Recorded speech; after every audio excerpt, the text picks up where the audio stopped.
10,000 B.C. The voice we hear is that of Conan the Barbarian, telling his story. The ancient times he speaks of are times of violence, of cruelty of man toward man, of destruction of whole peoples, of things that have not changed enough with the passage of time.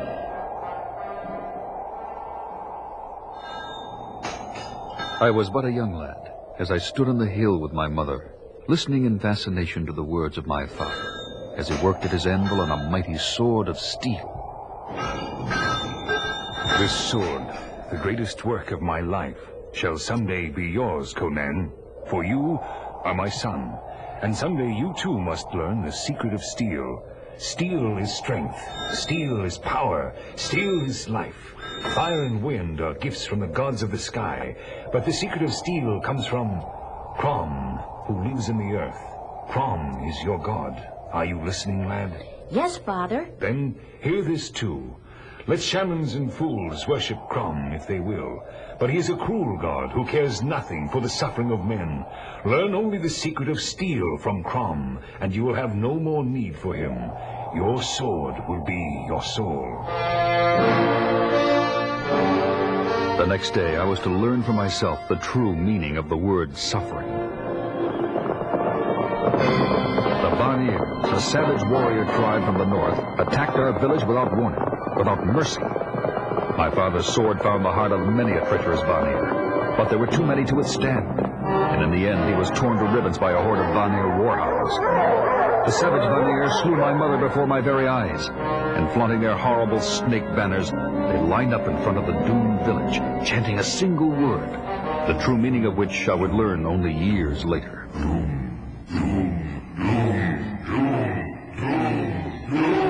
Then, at a signal, the whole village was put to the torch, and I was put in chains along with the other children. And the last sight I beheld as we were led away was the heads of my parents on a pair of Vanir pikes. By Mitra, by Crom, by all the gods, I swear to you, my parents, this day shall be avenged. After endless days of trudging north through bitter wind and blinding snow, we reached Vanaheim, land of the Vanir, only to discover that our suffering had only begun. Beginning this day, you sons of Cimmerian dogs shall spend the rest of your wretched lives chained to the wheel of pain, grinding grain for the tables of Vanaheim. And day after day I strained at my spoke of the great man-killing wheel, and the weeks grew into months, and months into years, and all the others died. I alone, nurtured by my insatiable desire for revenge, grew stronger and survived into full manhood. And then one day... You, Cimmerian, you are my slave now, and you will come with me. Guard, unchain him. Yes, sire. By this time, I had become what some called a giant of a man. And when we arrived at my new owner's castle, I learned soon enough why he had brought me there. Into the pit with him!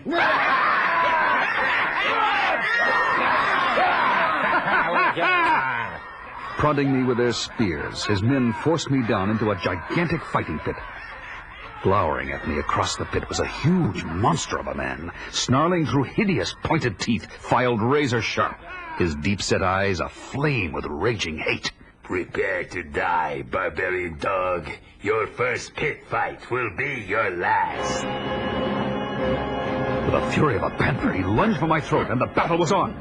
Look, the barbarian is down. Mugham has him by the throat. Ah, we've been robbed. This fight's finished before it even started. No, look, he's up. The barbarian is up.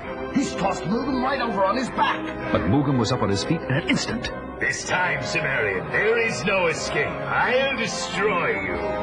And he charged head down with a ferocity that nearly caved in my chest. Dog, I'm a dog. If the wheel of pain could not destroy me, neither can you. By the blood of Crom, I'll destroy you first. The barbarian, look, he's lifting Mugham right up over his head. He's hurling him head first against the wall of the pit.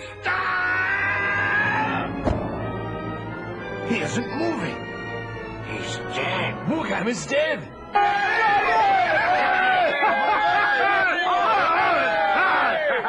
And now the bloodthirsty crowd was cheering for me, the pit fighter, the gladiator, killer of men.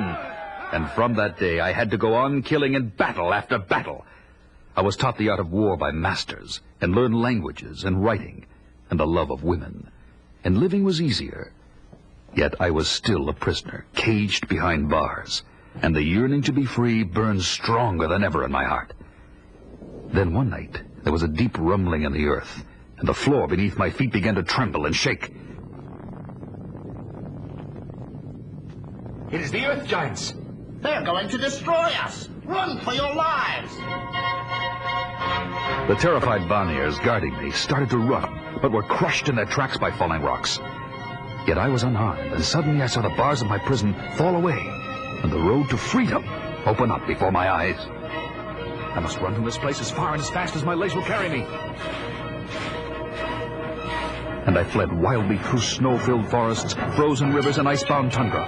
But over the sound of crunching snow and the clanking of the broken slave chain still hanging from my wrist, there rose a more menacing sound. A sound that sent a chill through my bones. The howl of a wolf pack on my trail.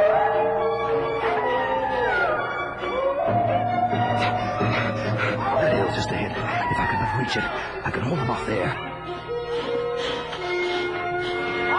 And soon I was on the hill, and I turned just in time to see the leader of the pack, fangs bared in a ferocious snarl, leap to the attack. One swing of my chain was enough to discourage him. But I knew I couldn't hold off the entire pack. So I backed away, hoping to find protection behind some rocks, when suddenly the ground gave way beneath my feet, and I fell into a deep pit, leaving a pack of snarling, frustrated wolves waiting above me. By Crom, what manner of place have I fallen into? At first I could see nothing in the darkness, until with a flint and steel from my girdle, I started a fire and looked around. It's a cave, an enormous cavern, and on the walls, bold carvings and signs, remnants of some ancient, long-forgotten race. Suddenly in the shadows, my eye caught sight of a giant warrior, seated astride a throne, casting a huge shadow in the wall behind him. Who are you? And what is this place? I demanded imperiously, but he sat immobile and said nothing. I moved closer. Speak, or by the gods I'll...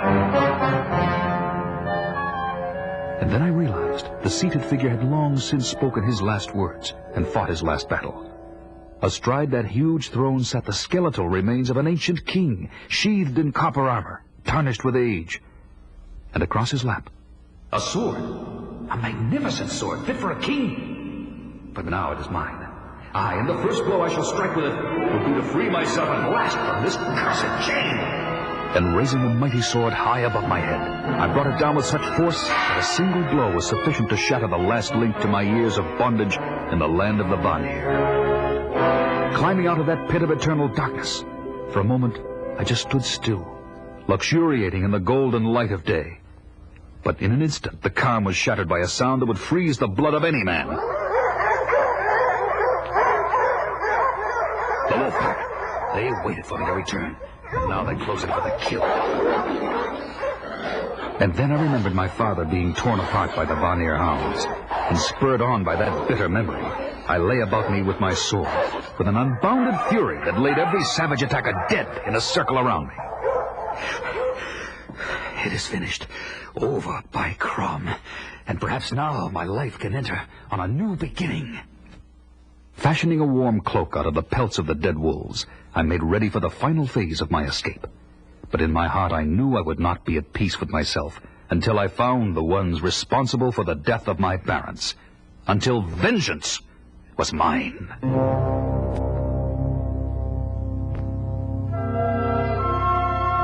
The long years of imprisonment in the land of the brutal Vanir were behind me forever. And ready for whatever lay ahead, I set out on a long march south.